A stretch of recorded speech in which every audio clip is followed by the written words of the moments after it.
Ya, Assalamualaikum warahmatullahi wabarakatuh. Waalaikumsalam warahmatullahi wabarakatuh. Kami kelompok 2 Palembang ingin mempresentasikan hasil PPT kami yang berjudul Organisasi Lembaga Sekolah dari mata kuliah Administrasi dan Manajemen Sekolah. Kelompok 2 Palembang ini terdiri dari 4 anggota, ada Ayu Andira, Davi Rizandri, saya sendiri Naomi Acindi, dan Sela Laswari Filia. Langsung saja materi yang pertama akan dijelaskan oleh Davi Rizandri.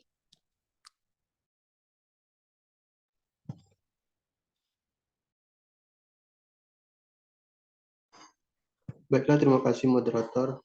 Di materi pertama itu ada pengertian organisasi lembaga pendidik, yang dimana pengertiannya adalah koordinasi secara rasional sejumlah orang dalam membentuk institusi pendidikan.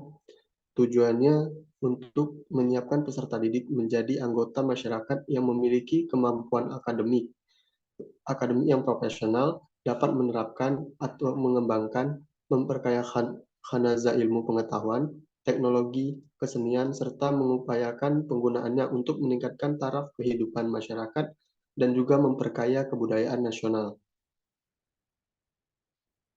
Saya kembalikan kepada moderator. Terima kasih kepada Davi. Materi selanjutnya akan dijelaskan oleh saya, struktur organisasi lembaga pendidikan.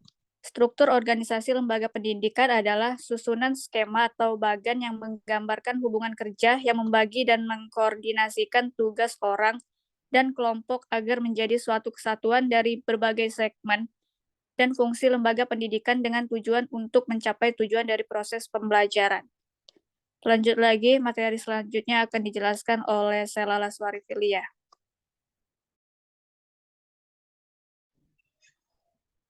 Baiklah, kali ini saya akan melanjutkan materi tentang yang pertama, jalur pendidikan. Jalur pendidikan itu terdiri dari yang pertama, pendidikan formal. Nah, pendidikan formal itu adalah jalur pendidikan yang terstruktur dan berjenjang yang terdiri atas TK, SD, SMP, SMA, dan universitas atau perguruan tinggi. Yang kedua, ada pendidikan non-formal. Pendidikan non-formal adalah jalur pendidikan di luar pendidikan formal yang dapat dilaksanakan secara terstruktur dan berjenjang.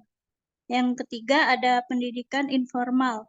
Pendidikan informal adalah jalur pendidikan keluarga dan lingkungan yang berbentuk kegiatan belajar secara mandiri. Yang selanjutnya itu ada jenjang pendidikan. Jenjang pendidikan ini terdiri dari 3, yaitu yang pertama pendidikan dasar. Pendidikan dasar itu berbentuk sekolah dasar, SD atau MI, sekolah menengah pertama, SMP atau MTS, atau bentuk lainnya yang sederajat. Yang kedua, pendidikan menengah. Pendidikan menengah ini terdiri dari pendidikan menengah umum dan pendidikan menengah kejuruan, seperti SMA atau MA, SMK ataupun MAK, atau bentuk lain yang sederajat. Yang ketiga ada pendidikan tinggi.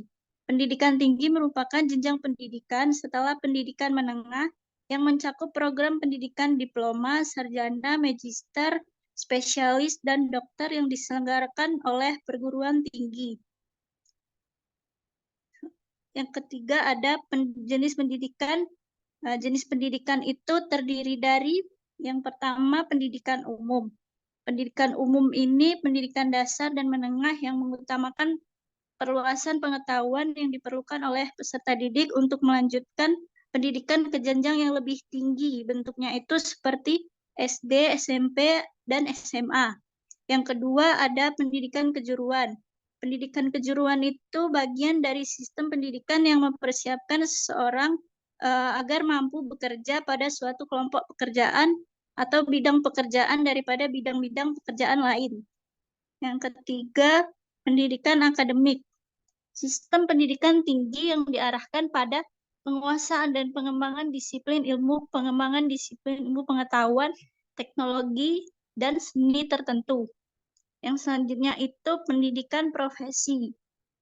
Sistem pendidikan tinggi setelah program pendidikan sarjana yang menyiapkan peserta didik untuk menguasai keahlian khusus.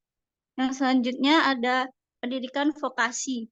Pendidikan vokasi ini sistem pendidikan yang diarahkan pada penguasaan keahlian terapan tertentu yang mencakup program pendidikan diploma 1, diploma 2, 3, dan diploma 4.